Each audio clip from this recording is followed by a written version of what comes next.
औज़ुबिल्लाहिमिनश्शैतानिर्रजीम बिस्मिल्लाहिर्रहमानिर्रहीम। तमाम देखने और सुनने वालों को ज़ीशान अज़हर की जानिब से प्यार भरा सलाम। आज मंगल का दिन है और हम चीज़ों को स्टेबल ऑन करते हुए स्टेबल ऑन से आगे बढ़ जाते हैं। और जैसे कि गर्मी की शिद्दत में दिन ब दिन इजाफ़ा हो रहा है और कल भी बहुत ज़्यादा गर्मी थी और आज और कल भी कहा जा रहा है कि गर्मी की शिद्दत में इजाफ़ा रहेगा, तो आपने ज़्यादा से ज़्यादा पानी का इस्तेमाल करना है, क्योंकि पानी ज़िंदगी है और 8 ग्लास से 12 ग्लास आपने दिन में इनटेक रखना है पानी का। इसी के साथ साथ महंगी मशरूबात से आपको डिहाइड्रेशन कंप्लीट नहीं होती, बल्कि आपको डिहाइड्रेट रहना है सिंपल पानी पीकर भी। अगर आपके पास कोई भी चीज़ मैसर नहीं है तो सिंपल आप पानी पीकर अपने आप को डिहाइड्रेट रख सकते हैं। और साथ साथ मैं ये ज़रूर कहूँगा कि जब कोई भी चीज़, कोई भी बात हम आपको बताते हैं तो सिर्फ़ और सिर्फ उसका मकसद ये होता है कि आप उससे अवेयर रहें, ना सिर्फ अवेयर रहें बल्कि चीज़ों को बेहतर से बेहतरीन अंदाज़ में आगे बढ़कर अपनी ज़िंदगी को अच्छे तरीके से आगे गुजारें। और ना सिर्फ ज़िंदगी में अच्छे तरीके से आगे गुजारें बल्कि ज़िंदगी जीने का बेहतरीन मकसद क्या है वो आपने देखना है। इसी के साथ साथ मुझे ज्वाइन इन किया है आलम शेर एवान साहब ने, सैयद आलम शेर एवान, जो कि all Pakistan private college and school association के फोकल पर्सन एंड MNA है। आपको खुशामदीद कहते हैं। अस्सलाम वालेकुम। कैसे मिजाज है आपका? और मैट्रिक के पेपर अल्हम्दुलिल्लाह कंप्लीट हुए और चीज़ें जो है 9th मैट्रिक में बड़ी मुश्किल रहती है, वो बारे में हम बात करेंगे। लेकिन इसी के साथ साथ मेरे साथ मौजूद हैं वो हस्ती। आपने बीच में देखा कि तबीयत बड़ी नासाज थी और चीज़ें स्टेबल ऑन नहीं हो रही थी, चेहरे पर बड़े मार्क्स थे और फिर मुझसे बात भी नहीं हो रही थी, वरना आवाज़ नहीं निकल रही थी। फिर वहाँ पर एक शख्स जिसका नाम हम तो बाबा बोलते हैं, लेकिन डॉक्टर फुरकान लायन, जिन्होंने कहा कि ज़ीशान मुझे स्लिप भेजें, और स्लिप भेजने के बाद मैं कहा कि ये इंजेक्शन लगना है और ये डन हो गया, ये लगेगा। और लास्ट वीक पहला इंजेक्शन मुझे लगा। उसी के साथ साथ क्योंकि HB डाउन जा रहा था तो हर महीने ब्लड लगता है, उसके बाद हर दूसरे महीने ब्लड लगता है, उसके साथ एक इंजेक्शन लगता है, दैट कॉस्ट 160। और वो तमाम चीज़ें ये देख रहे होते हैं और फिर भी एक चीज़ पूछते, तुम ठीक हो, तुम्हारी तबीयत ठीक है? तो with lots of love and care and respect, अस्सलाम वालेकुम। कैसे मिजाज है आपके? माशाल्लाह। सबसे पहले तो बहुत बहुत शुक्रिया आने का, और बहुत इमरजेंसी बेसिस पर आपने चीज़ों को टैकल ऑन किया कि कल कुछ कॉन्फ्रेंसेस थी, तो इसलिए बहुत बहुत शुक्रिया कि आप आए। जज़ाकल्लाह जी। अच्छा जी, अब हमें ज्वाइन किया है सीनियर एजुकेशनिस्ट शेरबानो वलाजाही जो हैं, उन्होंने हमें ज्वाइन किया और हम जानेंगे इनसे कि एजुकेशन में इतना फुकदान क्यों है और शेरबानों से, और साथ साथ कहाँ पर हम लैग कर रहे हैं या कहाँ पर हमें बहुत ज़्यादा चीज़ों को बेहतर करने की ज़रूरत है। अस्सलाम वालेकुम रहमतुल्लाह। कैसे मिजाज है आपके? अच्छा, माशाल्लाह नाम बड़ा सूट कर रहा है आपको। शेरबानो किसने नाम रखा था? मेरे वालिद ने रखा था। अच्छा, शहरबानो का मतलब जो बचपन से बाबा ने कुछ आदत देख ली थी कि शहरबानो रखा, या उनका एक था कि मेरी घर में जब बेटी होगी तो मैंने शहरबानो नाम रखना है? वो मैंने कभी इतना डिस्कस नहीं किया। अच्छा। लेकिन मुझे तो कभी कभी लगता था कि जैसे बहुत भारी और सकील नाम रख दिया, जिससे मुझे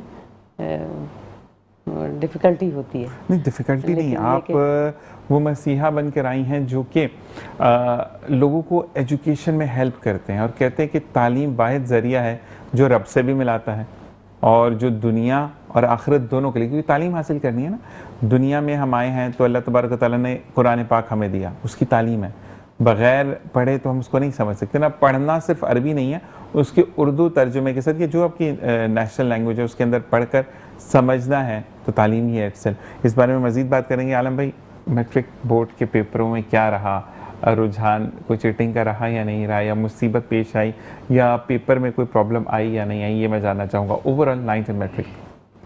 असल में शानदार, असल में ये है कि जब भी कोई बड़ा काज होता है तो उसमें मुश्किलात तो लाजमी बातें आती हैं, ठीक है। और कराची में जो है इतने बड़े 3,80,000 बच्चों का एग्ज़ाम लेना कि ये थोड़ी सी आसान बात नहीं है, बहुत मुश्किल बात है। और इस दफ़ा जो है आपने देखा होगा कि मीडिया के ऊपर बहुत हलचल नज़र आई होगी कि सेंटर्स के इश्यूज आ रहे हैं, एडमिट कार्ड्स के इश्यूज आ रहे हैं, बहुत सारे आ रहे हैं। लेकिन ये आज भी होना था, 1 साल बाद भी होना था, 5 साल बाद भी होना था। अगर आप बेहतरी की तरफ जाएंगे, ठीक है, तो अगर हम देखें तो ओवरऑल जो एक आम जो है लोगों का इसके ऊपर जो है वो तजिया बन रहा है कि इस दफ़ा बहुत ज़्यादा चीटिंग हुई है, बहुत ज़्यादा मामलात जो है ख़राब हुए हैं। ठीक है। लेकिन जब हम अपनी नज़र से इसको देख रहे हैं तो इस दफ़ा जो है उन तमाम चीज़ों को छेड़ा गया है जो मुसलसल कई सालों तो स्मूथली हो जाती थी, ना मीडिया पे आती थी, ना दूसरे जो है उनको जो है किसी को कोई परेशानी होती थी और आराम से जो है माफियाज अपने काम करके एक साइड पे हो जाती थी। तो इस दफ़ा जो चेयरमैन साहब ने जो चार्ज संभाला गुलाम हुसैन साहब साहब ने, तो उन्होंने कहीं पर भी कंप्रोमाइज़ नहीं किया। वहाँ पर मीडिया पे भी इसलिए ये बातें आई कि उन चीज़ों को छेड़ा गया जो हर साल जो है स्मूथली हो जाती थी, माफियाज अपने काम कर लेते थे, सेंटर की उनकी फिक्सेशंस हो जाती थी, सेंटर्स उनके अपनी मर्जी के बन जाते थे, वो एग्जामिनेशन ले लेते। इस दफ़ा जो है फुल मीडिया और यहाँ तक के बोर्ड एंड यूनिवर्सिटीज़ के जो मिनिस्टर हैं उन वो खुद भी जो है वो सेंटर्स जो है वो विजिट कर रहे थे, चेयरमैन साहब कर रहे थे, कंट्रोलर कर रहे थे, और तमाम डीसीज और असिस्टेंट कमिश्नर्स और उसके साथ साथ जितने भी डिस्ट्रिक्ट एजुकेशन अफसरान थे उन तमाम के ऊपर जो है विजिलेंस जो है वो टीमें बना दी गई थी और उनको फ्री हैंड दे दिया गया था कि जो चीज़ आपको सामने नज़र आ रही है उसको आप हाईलाइट करें, मीडिया पे उसको दिखाने की ज़रूरत पड़ी है तो बिल्कुल उसको छोड़ें ताकि माफिया के जो लोग हैं उनकी हौसला शिकनी हो। तो हम तो ये समझ रहे हैं कि इस दफ़ा इस चीज़ को छेड़ा गया है, तो नेक्स्ट एग्ज़ाम जब होंगे तो ये लोग इसके ऊपर वो करेंगे। अब ये नहीं काम चलेगा कि एक बच्चे की जगह दूसरा बच्चा इम्तिहान दे रहा है, मैं अपनी मर्जी की जगह पे जाके बच्चों को बिठा के एग्जाम दे लूं। आपने देखा होगा ना, अब ये चीजें सामने आई, ये हर साल क्यों नहीं आ रही थी कि शादी हाल्स में लोग बिठा के जो है एग्जाम ले रहे हैं। ये इतने साल पीछे भी तो एग्जाम हो रहे थे, आप क्या समझते हैं ये बच्चे ऐसे नहीं बैठ रहे थे? बैठ रहे थे, ये सारे काम हो रहे थे।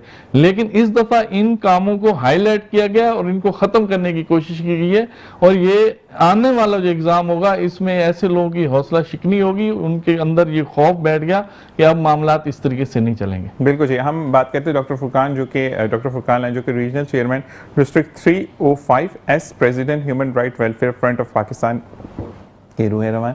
अच्छा, मुझे बताइएगा कि हम अगर बात करते हैं, क्योंकि आज एजुकेशन पर ही बात हो रही है, तो मुझे ये बताएं कि बच्चा जब पेपर नहीं दे पाता, मैंने काफ़ी मीडिया पर वालिदैन का भी बयान सुने कि पेपर बड़ा जी आउट ऑफ कोर्स आया। अच्छा, आउट ऑफ कोर्स क्या होता है? मुझे थोड़ा सा आज तक समझ नहीं आया, हालांकि मैं आपसे भी सवाल होगा, आउट ऑफ कोर्स क्या होता है? पेपर क्या होता है? मतलब कुछ डिफरेंट होता है? मैंने तो आज तक आउट ऑफ कोर्स पेपर नहीं देखा। तन आसानी और आसान पसंदी के आदी हो चुके हैं ना हम लोग। ऐसे ही है, तो सिर्फ ज़रूरत की चीज़ें पढ़ाते हैं और उम्मीद होती है कि उसी में से आएगा इम्तिहान में। ऐसे ही हमारे वक्तों में पूरा सिलेबस पढ़ाया जाता था। ऐसे ही है। अच्छा, वो पढ़ाते भी हैं तो खानापुरी के लिए पढ़ाते हैं, प्राइवेट स्कूल और ख़ासतौर से अपनी नामवरी के लिए। गवर्नमेंट स्कूल का तो वजूद ही नहीं है, मतलब वो तो गिनती में है ही नहीं। जिन्हें फ़ाल होना चाहिए तो ये सब मामला दुरुस्त हो जाएंगे माजरत के साथ। तो वो बच्चे समझते हैं बस उसमें से आएगा, और आखिर में उनको अपनी अकल फहमी से जो असद कराम है सो कॉल्ड आजकल की स्कूलों की, प्राइवेट स्कूलों की, वो एक इम्पॉर्टेंट की चीज़ पे नाम पे बता देते हैं बच्चों को कि ये इम्पॉर्टेंट है, ये आएगा। अच्छा, बच्चे समझते हैं बस वही आएगा, वो पढ़ के उसी की वो तैयारी। अब तैयारी पे ना तफसील में जाइएगा, किसी भी किस्म की तैयारी वो करके आते हैं, उससे हटके कुछ आता है तो कहते हैं आउट ऑफ कोर्स आ गया। अच्छा, ये आउट ऑफ कोर्स कोई चीज़ नहीं होती, 1% आउट ऑफ। आप शायद तस्दीक करेंगे इस बात की। बिल्कुल ऐसे कोर्स सिलेबस से आउट कोई चीज़ नहीं होती। और हमेशा पेपर बनाने वाले का, मैंने भी किसी ज़माने में छोटी क्लासेस के पेपर बनाए, पेपर में कभी भी सिलेबस से आउट नहीं होते। ऐसा ही है।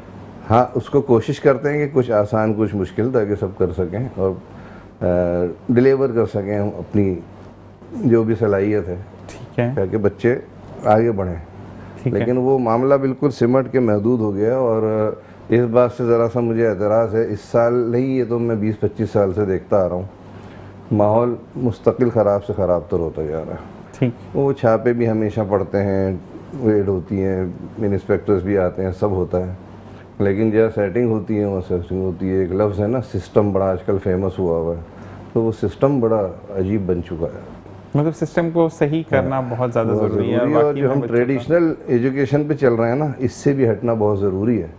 और स्पेशली लेटेस्ट टेक्नोलॉजी, एजुकेशन में भी लेटेस्ट टेक्नोलॉजी, ऐसे ही मैं टेक्नोलॉजी ही कहूँगा उसे, ठीक है, क्योंकि वो आर्टिफिशियल इंटेलिजेंस हो गया या आईटी हो गया, बच्चों को डायरेक्ट अब उन चीज़ों पे लाना होगा, जबरदस्त। वरना वही मोहनजोदड़ो और हरप्पा कब तक पढ़ते रहेंगे। हम अभी तक वही पढ़ रहे हैं। मैं वैसे आप बीइंग एजुकेशनिस्ट मुझे एक बात बताइएगा। अच्छा, सबसे पहले तो मुझे जो अच्छी बात लगी, मैं उसको बहुत हाईलाइट करता हूँ अपने प्रोग्राम में, जो ये मतलब आप बहुत पुराना एरा नहीं है कि आपने इंडिया की बुनियाद रखी थी, इंडिया बना फिर पाकिस्तान बना, you are the one, like आप 90s की आप दौर की आप खातून है। ये जो दुपट्टा आपने सर पे रखा है ना, बड़ा अक्स बताता है कि हम पाकिस्तानी हैं।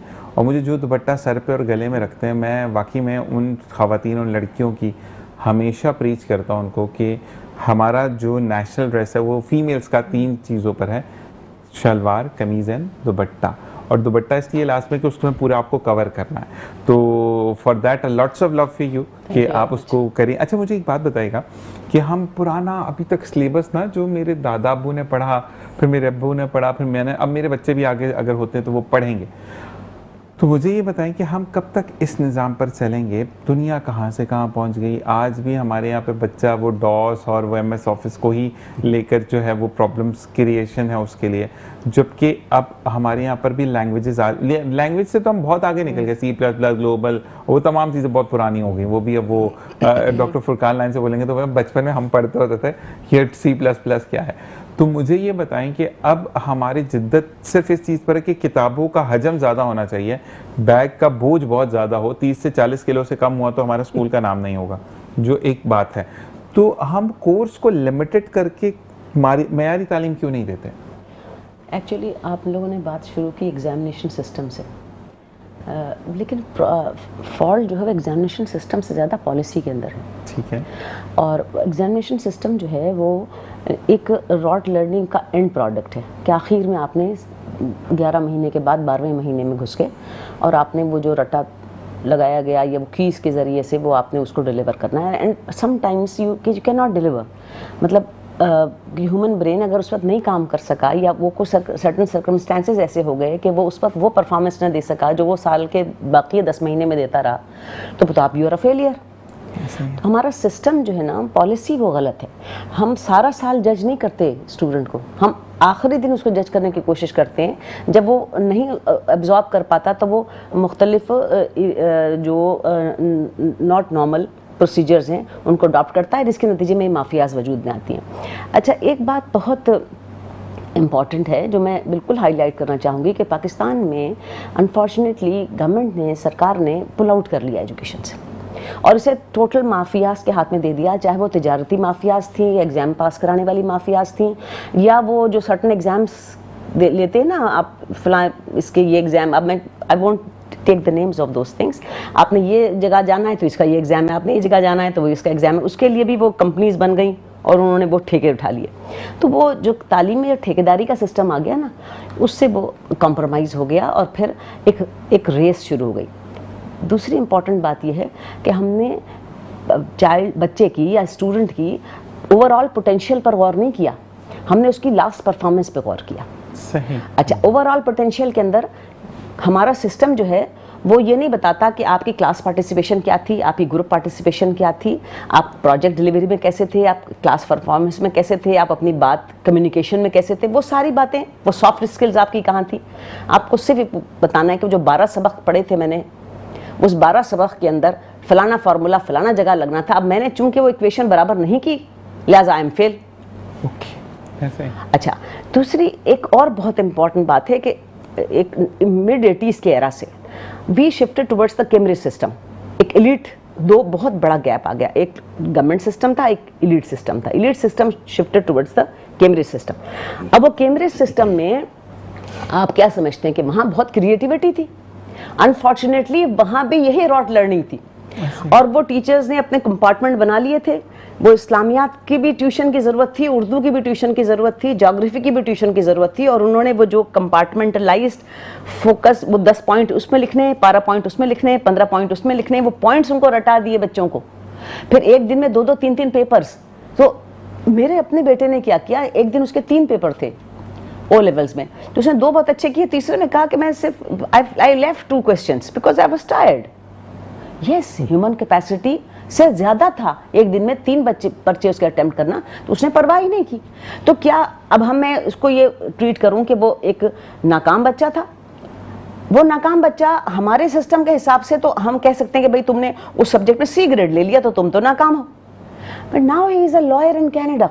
जबरदस्त, माशाल्लाह। इसलिए कि उसको वहाँ अपनी स्पेस के हिसाब से और अपनी मर्जी के हिसाब से उसको पढ़ने और काम करने की वो आज़ादी मिली, जिसमें वो रेजिमेंटेड स्कीम में नहीं था।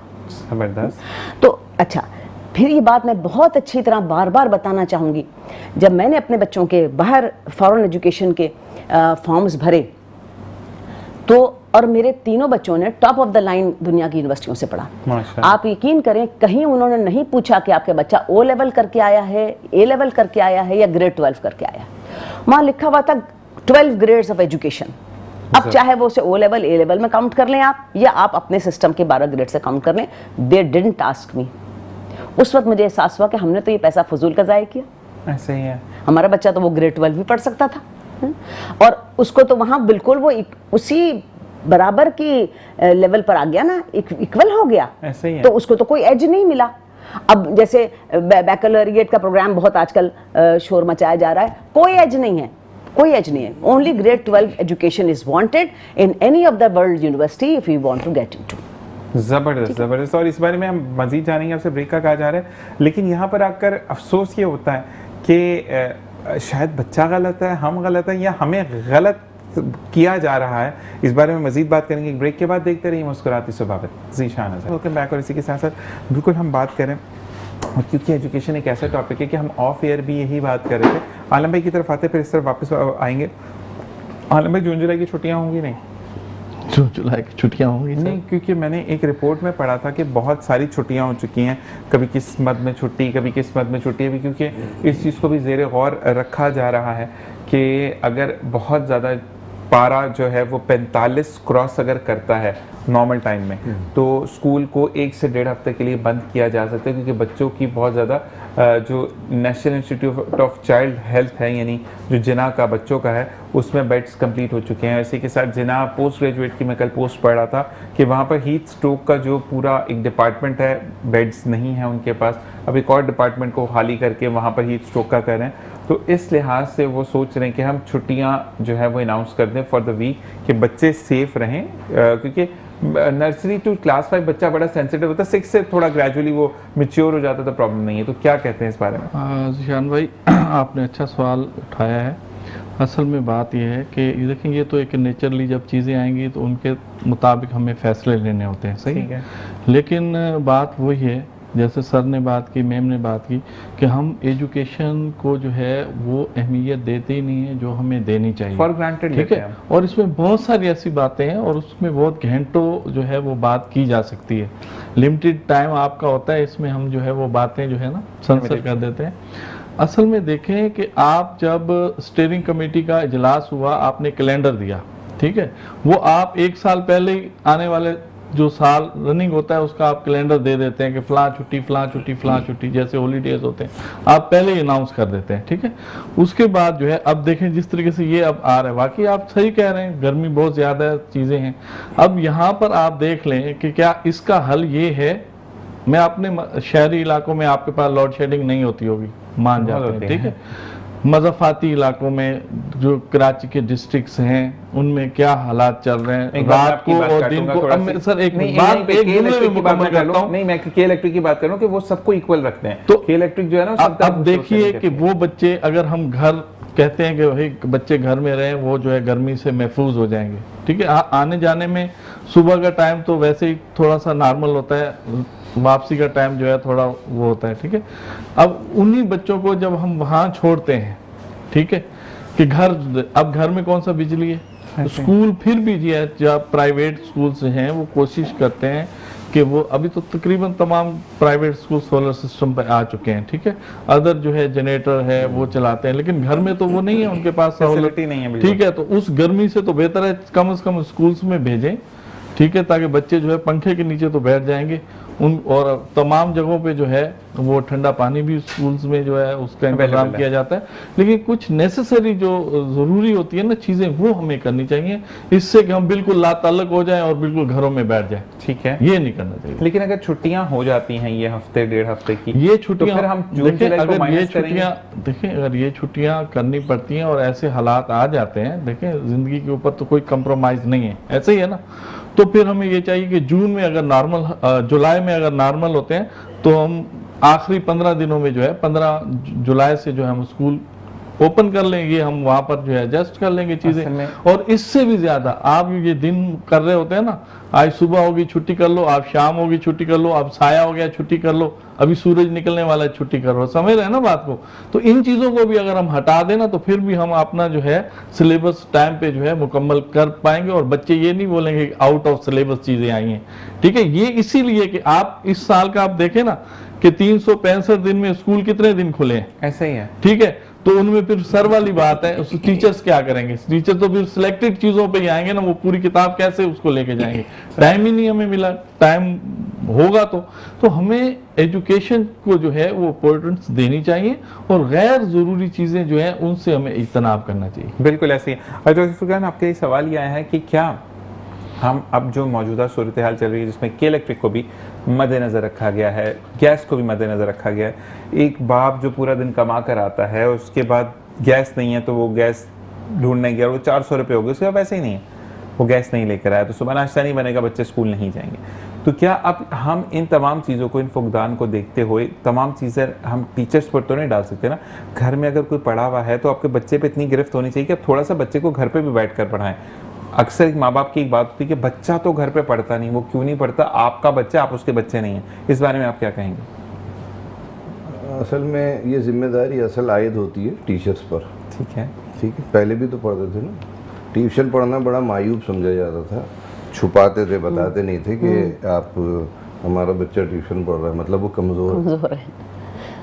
और अगर जिस सब्जेक्ट में कमज़ोर होते थे सिर्फ वो पढ़वाए जाते थे। ऐसे ही है। अब तो वो ट्रेंड बन गया है कि स्कूल जाना है, कॉलेज जाना है, फैशन शो है, मोबाइल शो है, मोटरसाइकिलों का और गाड़ियों का शो है, स्टेटस सिंबल बन गया है स्कूल जाना। फिर ट्यूशन में भी स्टेटस सिंबल बन गया है, हम फलां जी से पढ़ रहे हैं, फलां मास्टर से पढ़ रहे हैं, फलां साहब से पढ़ रहे हैं, उसमें भी एक कंपटीशन हो गया है। वरना होमवर्क वगैरह घर पे करवाते थे ना, वो कोई इतना सदियाँ नहीं गुजर रही उसमें, माएँ करवाती थी। अगर माएँ इतनी एजुकेटेड नहीं थी फिर भी वो करवाती थी और सही करवाती थी। अच्छा, खुद पता नहीं होता था, मार मार के। बड़ी अम्मी मेरी हर हाल में कराती थी। बड़ी अम्मी मेरी जो मुझे अच्छे तरीके से याद है कि मैं कुछ साउंड पढ़ लिया, थोड़ी सी साउंड गलत आई है ना, तो पंजाबी थी, तो वो मार के ऐ तो गलत पढ़ा, मैं कहता हूँ कि पता, मैंने सब पता, तू ऐसे सीधा पढ़ फिर। तो वो अच्छा टाइम स्केड्यूलिंग क्या थी, आप 1:30 बजे आए, आपने नमाज़ पढ़ी, और क्योंकि हम नाश्ता नहीं करके जाने वाले बच्चे थे, आज भी नहीं करते, नाश्ता किया, ठीक 1:45 बजे बेड पे, असर की अजान से पहले वो उठाती थी कि जाओ थोड़ा सा नीचे खेलो, असर की अजान नमाज़ पढ़ो और फिर वापस और होमवर्क करो। वो होमवर्क के लिए आपको टाइम भी मिलता था मगरिब तक का, उसके बाद आप फ्री हो जाते थे, याद करना तो याद करें, नहीं करना तो आपके पास पूरा पैरेलल टाइम होता था।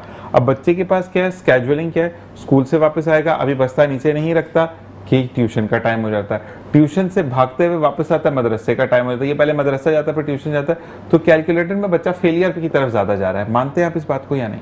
बिल्कुल है। उसमें फिर मेरा वही टॉपिक आ जाएगा कि एक बड़ा हाथ डिजिटल टेक्नोलॉजी का है, बहुत बड़ा हाथ मोबाइल का है। मोबाइल बच्चों का एक बहुत बड़ा टाइम मोबाइल में गुजर रहा है। यही बात बोलना चाह रहा था कि मोबाइल मोबाइल बोल रहा होता है, मोबाइल की टाइमिंग तो आपने बोल रखी रहा नहीं। होता है, वो तो आप गिन ही नहीं रहे उस टाइम को। मैं कल की एक मिसाल देता हूँ आपको, अपनी मिसाल में, चलें दूसरों को नहीं बात कर रहा। मेरे 3 पोते पोती खेल रहे थे, वक्त नहीं मिलता, बहुत मसरूफियत रहती है, माएँ तो देख रही होती हैं घर में, दादी हैं, माँ हैं, लेकिन कल मुझे वक्त मिला, तीनों बच्चे खेल रहे थे, उनको मैंने टाइम दिया, उनसे सब काम करवाया, एक दूसरे को लड़ते झगड़ते रहते हैं, उनकी लड़ाई झगड़ा उस पूरा 1 घंटा कुछ नहीं हुई, वक्त दिया ना। टैबलेट मोबाइल किसी के हाथ में नहीं था, सब सुकून से अपना खेल में लगे हुए थे, एक दूसरे को खिलाने दे रहे थे, एक दूसरे से ले रहे थे।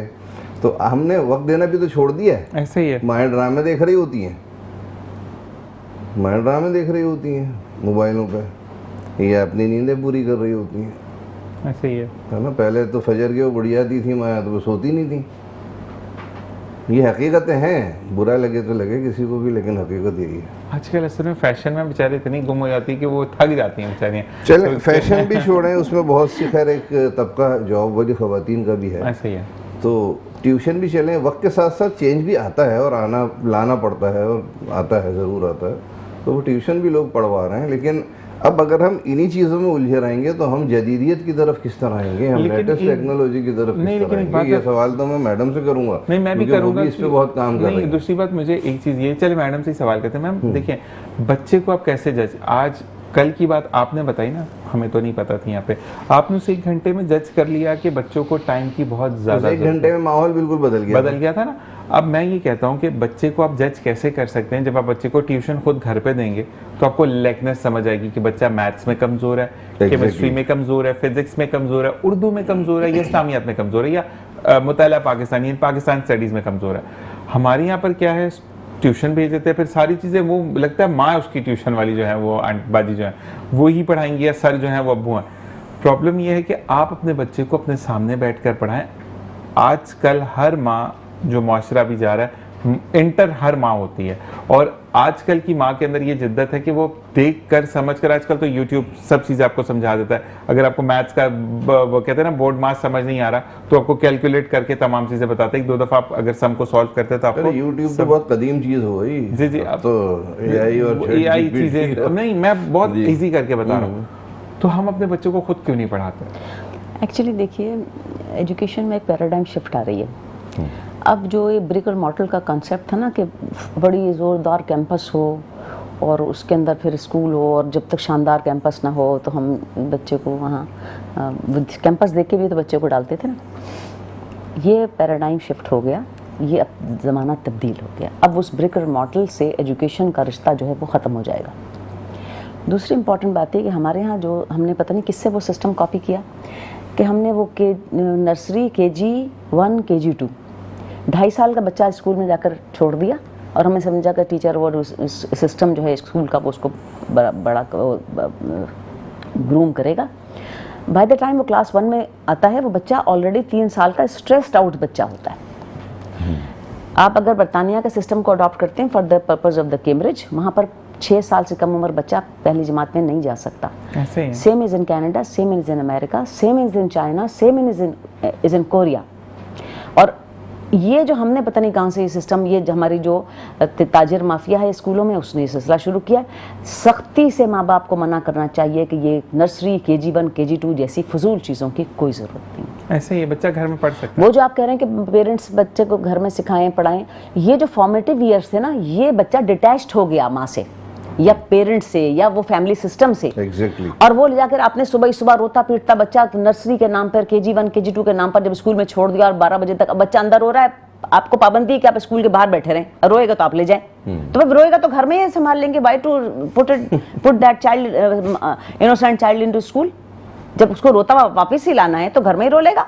जबरदस्त। तो वो डिटैचमेंट जो की ना वो 3 साल की, ये किलिंग है, ये बात किलिंग है। इसको प्रोपगेट करना चाहिए कि क्लास 1 से आप जरूर शुरू करें school, and not less than 6 years old child in class 1। और वो जो पहले के 5 साल उसके फॉर्मेटिव ईयर्स हैं, let the child enjoy that period with the parents, with the siblings, with the family, with the system. अच्छा, अब हम जैसे फुरकान ने अभी कहा, और मैं दोबारा भी ये बात को कहूँगी, जैसे मैंने कहा पैराडाइम शिफ्ट है। देखो हम 2021 में कूदे इसमें as a for IT education में। वो एक अजीब सा वाक़या था। फुरकान को पता है कि एक बच्चा कराची का 2021 का रमज़ान था, वो होम डिलीवरीज कर रहा था इफ्तार के। तो क्विक डिलीवरी में वो उसने हाई राइज बिल्डिंग का बटन लिफ्ट का दबाया, वो डोर तो खुल गया, प्लेटफॉर्म ऊपर नहीं आया। The young man jumped into it and he fell down. 2-3 दिन के बाद उसकी लाश मिली। वो अखबारों में एक आध दफ़ा आया और सोशल मीडिया, लेकिन उनको छुपा लिया गया क्योंकि बड़ी फूड चेन उसमें इन्वॉल्व थी, छुपा लिया गया। मैंने वहाँ पर सोचा कि हम गाड़ी में जब बैठते हैं, चला रहे हैं इधर, या कोई बच्चा इधर से मोटरसाइकिल क्रॉस कर रहा है, कोई बच्चा उधर से मोटरसाइकिल क्रॉस कर रहा है, किसी के कोल्ड चेन लगी हुई है, किसी को हॉट चेन लगा हुआ है, कोई कहीं डिलीवरी। तो they are wasting their time in deliveries. अच्छा, अब जैसे फुरकान ने कहा कि टेक्नोलॉजी, देखिए टेक्नोलॉजी भी क्रिएटिव जहन मांगती है। खाली टेक्नोलॉजी का ढोल बजाने से कुछ नहीं होता। दुनिया में डिलीवरीज थ्रू ड्रोन शुरू हो चुकी हैं। ऐसे ही है। तो why our young people should run around on the streets with motor bikes? Drone उसी में फंस जाएगा ना, तारों में जब मसला है, हम तारों में फंस जाएगा ड्रोन। अच्छा, अब ये है कि वो बच्चे, हमने सोचा कि हम इसको इनका कोई पेनफुल टाइम कि कब तक ये धूपों में इस तरह फिरते रहेंगे, तो हमने अल्फा टेक के नाम से एक आईटी का इनिशिएटिव शुरू किया। और मैं कराची यूनिवर्सिटी के प्रोफेसरों से डिस्कस किया कि क्या करना चाहिए, क्या, क्योंकि I was previously not an IT person, मुझे तो पता ही नहीं था आईटी का कुछ भी। तो उन्होंने कहा कि जो स्केलेबल, जिनको स्किल ऐसे सिखा दें जो मार्केटेबल। अच्छा, क्या है भाई, ग्राफिक डिज़ाइनिंग सिखा दें, वेब डिज़ाइनिंग सिखा दें, ये हमने जल्दी वो कोर्सेस कंसल्टेंट से बनवाए और उसको एडवर्टाइज कर दिया। That was completely non commercial, free of cost. माशाल्लाह। एक बड़ी तादाद में बच्चों ने अल्फा टेक का रुख किया और विद इन 6 मंथ्स हमने सिस्को की सर्टिफिकेशंस भी ले ली और नेटवर्किंग पे बच्चे आने लग गए, साइबर सिक्योरिटी का कोर्स स्टार्ट कर दिया। एंड मेरा experience in the course of the cyber security, there were engineers also sitting learning that course. Along with them there was a 10th grade student, एक मैट्रिक का बच्चा था, and वो ही perform better than all the engineers. माशाल्लाह। तो अब मैं कहूँ कि नहीं, आपको पहले एक डिग्री चाहिए, उसके बाद आपको स्किल चाहिए। ये दुनिया बदल गई है। तीसरी बहुत इंपॉर्टेंट बात मैं आपके फोरम पे ज़रूर कहूँगी कि ये हायर एजुकेशन कमीशन ने जो 4 साल का अंडर ग्रेड प्रोग्राम ज़बरदस्ती दुनिया, ये फर्स्ट वर्ल्ड की कॉपी जो की है, ये हमारे से मैच नहीं होता। हम we are not first world, we are struggling nations. हमारे लिए 4 साल तक गवर्नमेंट यूनिवर्सिटीज़ में स्पेस नहीं है। बिल्कुल ऐसे, फिर वो ग्रेड्स हाई पे जाते हैं वो। और जो प्राइवेट हैं उनकी वो लग गई, दिहाड़ी लग गई कि जो 2 साल में कमाना है 4 साल और कमाओ। 4 साल, ये 4 साल का जो अंडर ग्रेड है ये हमें बिल्कुल सूटेबल नहीं है। फ़ौरन इसको रिड्यूस कर देना चाहिए। अभी जैसे मिसाल के तौर पर ये एसोसिएट डिग्री प्रोग्राम शहीद बेनज़ीर भुट्टो यूनिवर्सिटी ने स्टार्ट किया है और बेहतरीन प्रोग्राम है। 2 साल इंटरमीडिएट के बाद आप वो एसोसिएट डिग्री करें और उसके बाद इन द मीनवाइल आप स्किल्स लर्न करें। जब स्किल्स लर्न करके you become economically empowered by putting your skills into the market, आप you can always do rest of the 2 years if you want to, जिसकी कोई ज़रूरत नहीं है। सही। उस 4 साल का अंडर ग्रेड किसी जगह पर एप्लीकेबल या उसकी कोई एफिकेसी या उसकी मार्केटेबिलिटी मुझे कोई साबित कर दे, मैं चैलेंज करती हूँ। जबरदस्त। इसको बिल्कुल खत्म कर देना चाहिए और वो 2 साल के ऊपर रिवर्ट बैक करना चाहिए हमारे। अच्छा, अभी जो कहा ना कि हमारे लोग पे किसी, अभी आपने शायद फरमाया कि तवज्जो नहीं देते तालीम के। हमने एक रिसर्च की और पता ही चला कि पाकिस्तान में जो मिडिल क्लास है और lower middle class, 40% of their income they spend on the education of the children. जबरदस्त, माशाल्लाह। 40% जो माशरा जिसके लोग जिस भी तरह इकोनॉमिक उनकी एक्टिविटी है उसमें अगर बच्चों की एजुकेशन पे लगाते हैं तो उससे ज़्यादा आप क्या एक्सपेक्ट करते हैं? अब उसमें खाना भी है, रहना भी है, लिबास भी है, बीमारी भी है तो 40% एजुकेशन ले रहा है। और एजुकेशन में किसकी जेबें भर रही हैं? Those who are running the school shops. ये स्कूल्स नहीं है, स्कूल शॉप्स हैं। तो एक मॉल में आप घुस गए, माँ ये स्कूल शॉप है, ये स्कूल शॉप है, ये स्कूल शॉप है, जो आपको स्कूल शॉप अच्छी लगी आपने वो स्कूल शॉप में अपने बच्चे को डाल दिया विदाउट रियलाइजिंग कि what will be the end product. तो ये बात बहुत इंपॉर्टेंट है कि तो वो 2-4 साल कम किए जाएं। दूसरी, जैसे फरकान ने अभी कहा कि वो इकोनॉमिक, ये जो आईटी का एजुकेशन है, देखिए ये आर्टिफिशियल इंटेलिजेंस हर एक ज़बान के नोक पर आ गया।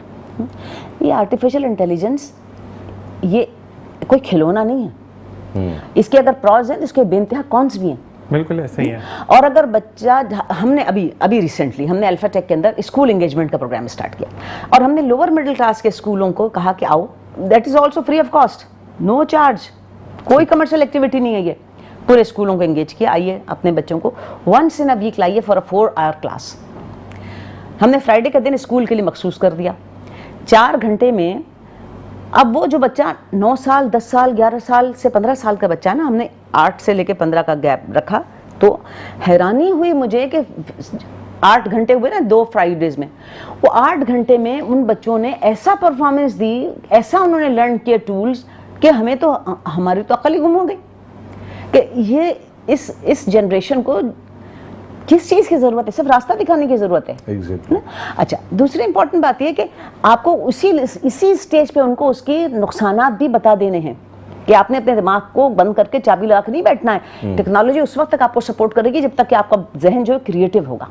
आपने किस तरह उस टेक्नोलॉजी से अपने फायदा उठाना है और मजीद चीजों को क्रिएट करना है, not to become the slave of the technology. ये बात समझाने वाली बात थी। कल अब देखिए ना, उसने न्यूयॉर्क टाइम्स में उन्होंने लिखा कि America should not go into Wars, और उसकी एक वजह इन्होंने बताई कि अमेरिका जो टेक्नोलॉजीज पर है वो जो थर्ड वर्ल्ड जिसको हम ये अब वो हम सबको हम तो हैं ही थर्ड वर्ल्ड, लेकिन वो अपने हिसाब से चाइना वाइना को भी थर्ड वर्ल्ड गिनते। तो उनका ख्याल है कि जो ये जो इकोनॉमीज़ हैं ये आउट परफॉर्म कर गई, इसलिए कि हमारा कई मिलियन डॉलर का जो मिसाइल होता है वो उनके एक $20,000 के या $500 के ड्रोन का मुकाबला करता है। तो कहाँ मिलियन डॉलर, कहाँ 500 या 1000, 2000, $5000 ऐसे ही है। तो वो टेक्नोलॉजी ने अच्छा, अब वी नीड टाइम, हमको टाइम चाहिए टू इवॉल्व दिस टेक्नोलॉजी। तो क्या मतलब है? Another window opening for the creativity. अच्छा, आपका क्या ख्याल है वो क्रिएटिविटी क्या वहां से प्रोड्यूस होगी? उनके जमीनों से नहीं, वो क्रिएटिविटी के लिए यहाँ पर डोर खोलेंगे। ऐसे ही है। वो पाकिस्तान से लेंगे, वो इंडिया से लेंगे, वो वियतनाम से लेंगे, वो श्रीलंका से लेंगे, वो और जितने हम जैसे इकोनॉमीज हैं। अब हमें यहाँ पर एक ताला और चाबी का काम करना है। We'll have to see कि which of our brains are draining out of this country। ये मजाक किसी ने पॉलिटिकल फिगर ने कह दिया कि अच्छा जाएं जाएं जाएं, हमारे पास और बहुत हैं, हमारे पास बहुत, रोजाना हम ब्रेन तैयार करते हैं। रोजाना ब्रेन तैयार नहीं होते। ऐसे ही है। बैंकिंग इंडस्ट्री में आज तक आगा शनाब्दी दूसरा नहीं पैदा हो सका। ऐसे ही है। ठीक है, हर रोज नहीं पैदा होते ब्रेन। डॉक्टर अब्दुल कदीर खान जी, डॉक्टर अब्दुल कदीर खान नहीं पैदा हुआ, है ना, बेकार की बातें हैं। ये काम करे हमारी इंडस्ट्री करे एंगेज एकेडमिया के साथ, और इंडस्ट्री देखे कि उसको सबसे पहले किस ब्रेन की जरूरत है। वो कहते हैं हमारे पास तो सारा डफर लौट आता है, हम तो इनको ये जानते ही नहीं, काम ही नहीं करना चाहते, और उनके अंदर वो विल नहीं है, वो जेस्टेंस जील ही नहीं है, और हमें तो ऐसे लोग चाहिए वैसे लोग चाहिए। भाई आप जो बाहर लाइनें लगाए खड़े हैं एयरपोर्टों के बाहर और एम्बेसियों के बाहर, जरा उनकी तो आप देखें ना रेज्यूमे, सीवीज, वो किस कैपेसिटी के लोग हैं, किधर निकल के जा रहे हैं फॉर फ्यू डॉलर्स ना। ये इंडस्ट्री की बहुत बड़ी रिस्पॉन्सिबिलिटी। अगर आप कॉन्सर्ट स्पॉन्सर कर सकते हैं, आप मुशायरे स्पॉन्सर कर सकते हैं, आप जो है ना वो और दुनिया के स्पॉन्सर कर, हाँ ये बात बहुत अच्छी है, वो स्पॉन्सर कर सकते हैं, आप इधर ढोल ढमक्के स्पॉन्सर कर सकते हैं। तो why don't you sponsor the education? अच्छा, एजुकेशन में भी ये नहीं कहती कि आप 1 2 3 4 5 मैट्रिक को स्पॉन्सर करना शुरू हो जाएं, नहीं करें भाई, वो एक माफिया है पूरा, उसकी एक रोजी लगी हुई है, लगाते रहें। हम तो कहते हैं कि आप इस वक्त जो नया पैराडाइम शिफ्ट हुआ है इस टेक्नोलॉजी के अंदर, technology without creativity is zero. अगर इंडस्ट्री ने इसके साथ अभी इंगेज नहीं किया तो हमारी industry will be a great loser. ठीक है, आपको देखना पड़ेगा। अब मैं ये कहूँ कि सरकार देखे कि एनओसी ले बगैर कोई बाहर ना जाए, तो सरकार के लिए तो एक करप्शन की और विंडो खुल गई है। तो उन्होंने कहा कि लाओ जी जो और पैसे दो और हम इसके बाद एनओसी लिख के देते हैं, आप जाओ बाहर, है ना। This here the industry has to engage कि जो भी जाना इंडस्ट्री, देखिए चेंबर ऑफ कॉमर्स हर जगह खुले हैं। Furqan, you are yourself a member of the chamber, तो वो वहां देखें तो ये जो कितना 2-3 साल में कैसा ब्रेन ड्रेन हुआ है। ये गल्फ हमारे लोगों के बगैर चल रहा था, ऐसे ही है। और अब जो अमेरिका जो नई 5 साल की प्लानिंग कर रहा है to develop itself into the new technology, वो हमारे बगैर चल सकता? हमारे से मुराद है कि हमारा रीजन चल सकता है? नहीं चल सकता। ये दोबारा हमारे नौजवान जहनों को घसीट के ले जाएंगे। हम फिर वही टके के लिए कभी IMF और कभी वर्ल्ड बैंक और कभी एशियन डेवलपमेंट बैंक के आगे। तो अमेरिका की बात कर रही हैं, अभी तो ये दर्द गल्फ भी सहेगा जी, तो हमें तो पहले ही रोकना है। कुछ दिनों में गल्फ दोबारा मोहताज हम होंगे। क्यों- प्रॉब्लम ये है कि अभी ब्रेक का कहा जा रहा है, लेकिन प्रॉब्लम ये है कि हमें अब इनिशिएटिव लेना है। Being a Muslim, being a person, अपने आप की एक, वो कहते हैं ना कि ठीक है, अगर ईरान की हम बात करते हैं तो ईरान ने जो मिसाइल हमले किए वो अमेरिकन बेसिस पर किए, उसने किसी जानी नुकसान के लिए नहीं किया। और फिर उन्होंने ये कहा इंटरसेप्ट मत करो।